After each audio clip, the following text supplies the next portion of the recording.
Hello, my name is David, and we are going to make the hammer from Super Smash Bros.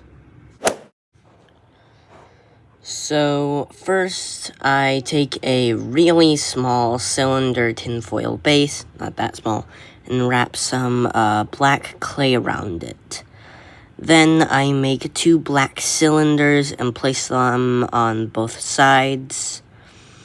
Then I cut 2 toothpicks, and put the very tip of the first one at the bottom, and then I cut a really small piece and place it at the top and make it stick in. You can use super glue, but this is pretty simple, so that is pretty much just how you make it.